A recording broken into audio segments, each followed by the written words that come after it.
grown up with dogs, and I've had dogs as I've lived all around the world, fortunately. But Jack is special, and I always jokingly thought, God, I'd love to never have to lose him. And I think that's a really common theme when you have a dog in your life. And as an academic, I do know that there are cloning opportunities. This isn't a pie-in-the-sky, sci-fi, unrealistic expectation. I know that I could clone Jack. It's going to cost a fair amount of money, but I could save up and get that done. And I started exploring, would I, almost as a little mental exercise in my own right. And then, fortunately, last year, or towards the end of last year, I managed to pitch an idea that kind of grew wings and took off based on this idea, this thought experiment. How far would I go to not lose my best mate? Ben, I have to start with asking a question that isn't about you. It's about the person, the thing, the creature, the entity that's not in the room.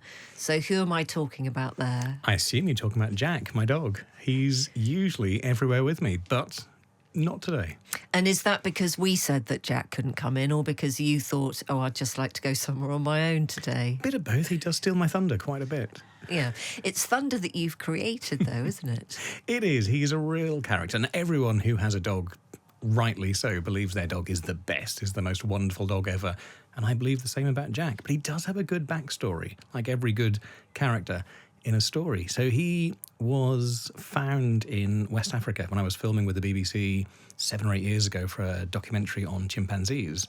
And very long story short, it was a scruffy dog story. I brought him back on my last trip, got him into the UK, and we've been inseparable ever since. So he's from Liberia, and what kind of a situation had you met him in Liberia? Was he literally just scruffing around you? So he's a very savvy little dog. He'd taken himself to living in and around a chimpanzee sanctuary, almost as a non-human caregiver. And this wonderful series we did back in 2018-19 involved a whole bunch of active and ex-street dogs that were providing care for these orphan chimpanzees who'd been through the bushmeat trade, who'd been through the pet trade, who very often didn't associate humans with any level of trust, yet they were able to engage with these quite scary-looking dogs at times. And then there was Jack, who's not scary-looking. He's like a scruffy, moppy version of a fox, really. But in terms of why I brought him back, he had skin conditions. He'd had quite a rough life out there. And, yeah, it felt the right place at the right time, and we clicked. Is there anything in that that you felt bad about, kind of ethically, morally bad about, taking a dog from a different country, climate, world, and bringing it back? Not really. No, dogs are very adaptable. They've grown up and been domesticated alongside humans. They're very adaptable, as we are. He's light-coloured, which means he was very receptive to skin damage from the sun. So he actually has a skin condition because, bless him, he hadn't evolved and had the right mutation to be a dark-skinned dog or a dark-coated dog. So if anything, bringing him back was an easy decision for me. My background's veterinary as well, so I'm fully aware of diseases that can be transmitted into the UK. We were very thorough with him. We had him neutered. The alternative was I couldn't guarantee he'd have the best life in Africa. So yeah, brought him back. Didn't plan to. I'm not one of those who thought I would love to go and adopt a dog from a different country, and I think that's quite a big debate we could have.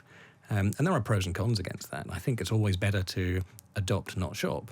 But equally, where you get those dogs from, there are plenty in the UK that do need rehoming.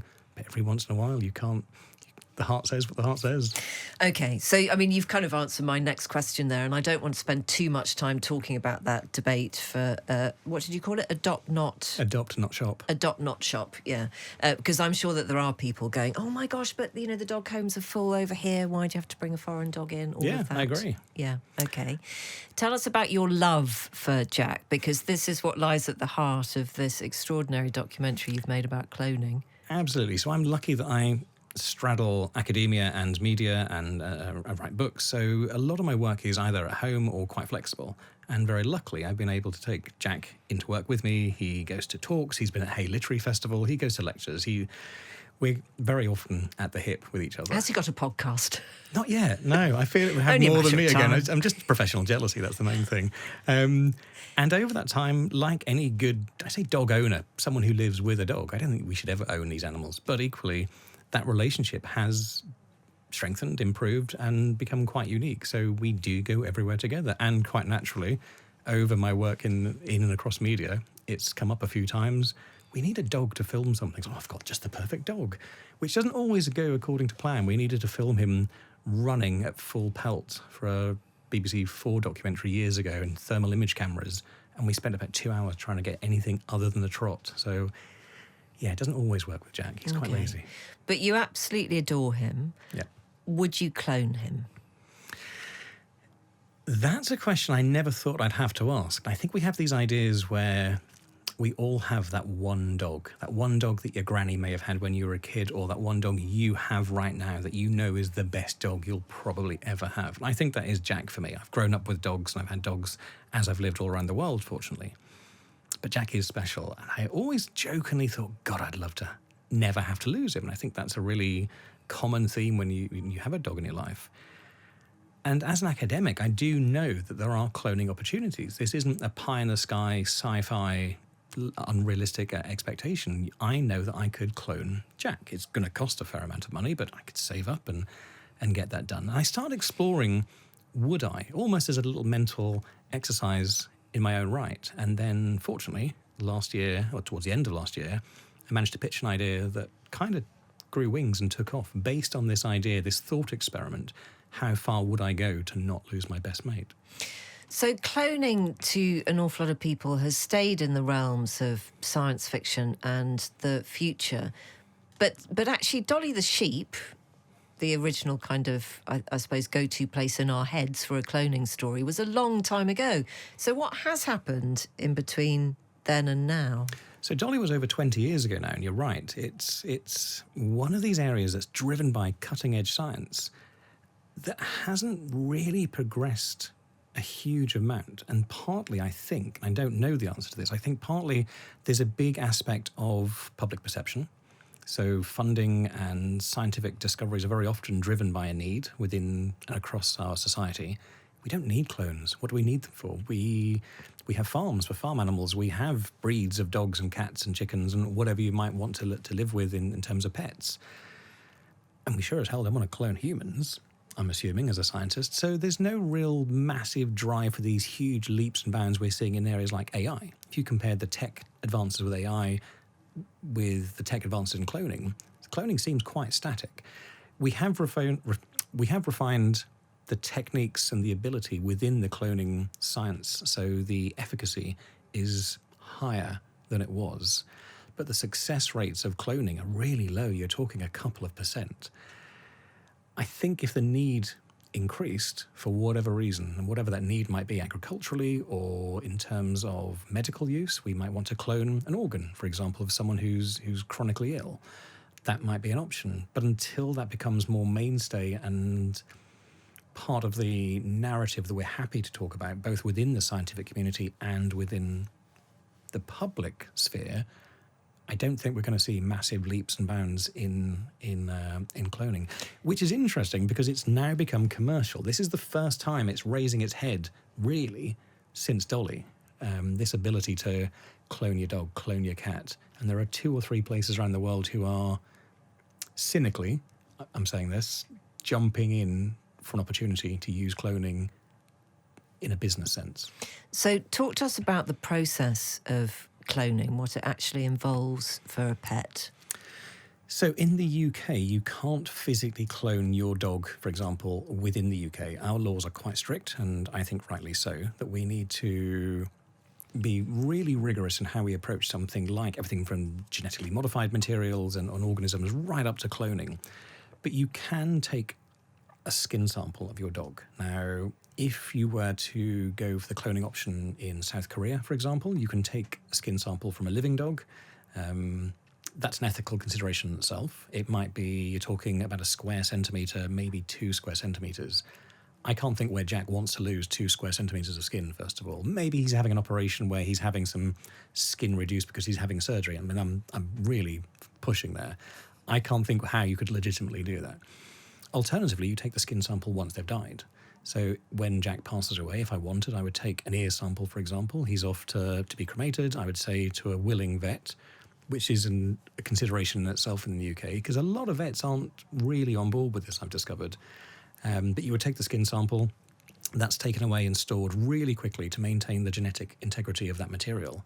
And then it's sent to potentially the States, where they harvest the DNA, they replicate it, they sequence it, they then implant it into an egg from a donor that's provided, a donor dog, where the genetic material has been removed from that. So you're effectively using the egg as a greenhouse in which to grow the DNA you've already been given there.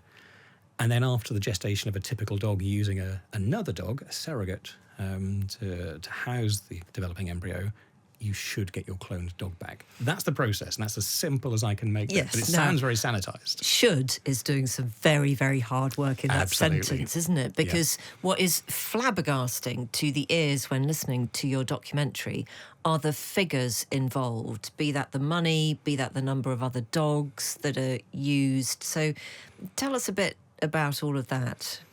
I think anyone listening is going to expect this is not going to be cheap. And I think since COVID especially, we're almost used to accepting that your new dog, your new puppy might cost £2,000, £3,000, £4,000. Whereas I'm sure, like yourself, a dog costs 150 quid or 200 quid.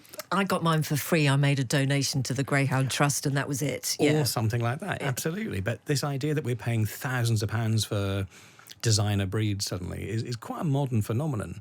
So I don't think anyone would expect cloning to be cheap, but you're talking in the region of around £35,000 to £40,000 to have a dog cloned.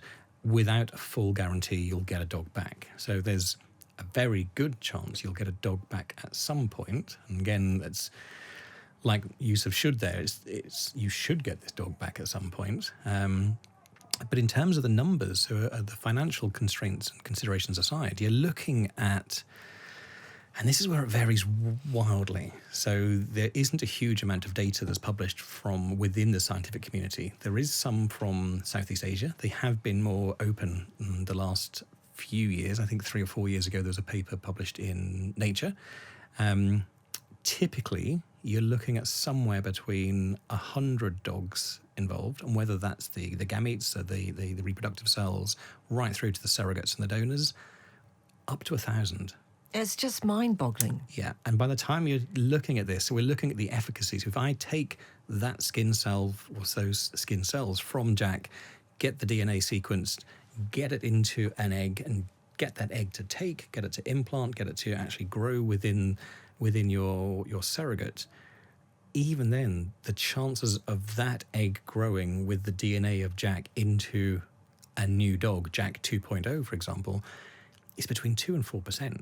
That's tiny. And what's happening to those dogs in the process? Who are those dogs? So we don't really know, and this is where it becomes a frustration as an academic. As a scientist, everything we do has to be transparent. So you could look at any of the research, myself, my colleagues, in any field that we do within science, but if we publish that, and everything should be in a situation where it can be replicated, where it has to be transparent. The moment you take the science into a business setting, you're under no obligation to do that. So we don't know. We don't know how many dogs are being used. We don't know how many dogs are losing their lives or being terminated or not going to full gestation period within these donors and surrogates. We don't know how many surrogates. I would love to think that Jack's skin cells are taken, an egg is willingly donated by a happy dog that's sitting by a fire somewhere that she doesn't really feel anything, but that's not true. It has to be surgically removed. It then has to be surgically implanted into a surrogate. But even then, that's just 2 dogs. That would be great. I could probably justify that in my head if I really wanted to. But what about 3 dogs, 4 dogs, 100 dogs, 500 dogs?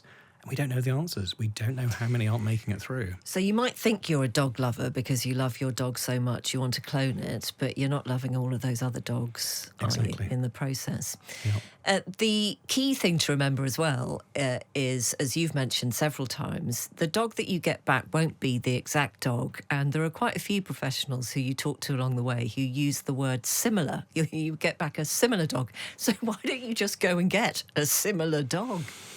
And again, it goes back to what you were saying before with our public perception of cloning. And we all know Dolly the sheep. And I think the other area where we see cloning in sort of mainstream society, in things like Hollywood films or Marvel films, where you suddenly have a cloned character who is the mirror image, and they can almost both put their hands up at the same time. And that's Hollywood. That's make-believe. That's not what a clone is. And we've never, within the scientific community, portrayed that. But I think this idea that if I said, right now, Fee, imagine a clone of yourself, you're instantly going, oh, God, that would be just like me, and she would do that, and we have this perception of what a clone should and shouldn't do. And I think that's seeped into this whole narrative of cloning your pets, because this idea is, from the public at least, those that I spoke with, this idea that you will get Jack back, or Fluffy, or Rover, or Rosie, or whoever you've lost, you get your dog back. But the reality, they might not look the same. They might not be the same sex. Gosh, and it would be very easy to take against that pet, actually, for the simple crime of not being the exact pet that you thought you were going to get. I mean, all of it just seems actually very cruel, and I wonder what you think will happen in the marketplace, because there definitely are people who've got money who might not want to take on a different dog, who want to be able to be prescriptive about their own emotions, etc., etc. So do you think that there are enough of those people to actually change the industry? I rolled my eyes then. I forgot I was being filmed. But yeah, I do, because I'm so cynical with this sort of stuff. Unfortunately, we had people that we discovered who had cloned animals, but they weren't willing to talk about that, about the fact they had them or owned them or got them cloned. But this willingness is there, and there are lots of people out there. I've since spoken to so many people, and people have been in touch when I've got a clone, my friend's got a clone, my boss at work has 2 clones. I think there's an appeal that it really isn't there for me, but I think there's an appeal to have something that's special or unique, as well as at the same time someone that you've lost and loved. The cynical me, the reason I rolled my eyes then, was I can see the next thing in this will be, my goodness, you could have the same dog as that influencer you absolutely love, or that celebrity you just love in every film and program that you see them in. You could have that same dog. You could have Reese Witherspoon's little chihuahua that sat in her purse in some of her early 90s films and all these things, and you could have that iconic dog. You could have Lassie. Why wouldn't you want Lassie? So suddenly I can see a real demand of, rather than designer handbags, designer dogs at a genetic level. That's where it could go, and that's where I think it turns really commercial. I hope it doesn't. I really do. It's also on a more basic level about avoiding the emotion of sadness that is grief. And actually, Ben, I mean, we have to take it on the chin when our pets die, don't we? There's something so bizarre about thinking that you can avoid that. It is, the balance of love, isn't it? That's such a good point. And had I had longer with the program, I really wanted to explore that, whether this is almost a plaster over our very Western relationship with death, this idea that we don't talk about it. I think our Western relationship with dogs as well. Well, that as well, you're right. Yeah, it's a little bit too much in places, and yet it's a little bit too little in other places. I don't think we talk about death or express death in a way that's healthy. I think we hide it and sanitize it, and you don't talk about it, and in many ways. And this idea that we can almost hold off death by bringing Jack 2.0 and 3.0 and 4.0. I could have Jack on and on and on until I'm in my 80s. But that's not okay. That's not normal. That's not natural. And I think you're right in saying there's a really nice avenue to explore the psychology and relationship with, why can't I handle the grief, the inevitable and natural grief of losing someone that I clearly love and don't want to lose, but I will do. And where do we stop with that? I mean, I thought a lot about that in this program. And in the end, that very last little piece that I do in summing everything up, it did kind of hit me. It was already there, but this sense of it really is integral to our relationship to lose him at some point. And I think that's really important as well. As much as you lose something, you have to be prepared to understand it's going to go at some point. Well, it's a fantastic documentary. I mean, it properly made me rethink a subject that I just had rather lazy assumptions about, actually. So we've got so many pet lovers on our podcast. I would highly recommend it. Give it a listen and don't ever consider cloning your pet. Real pleasure to meet you. Thank you very much. You too.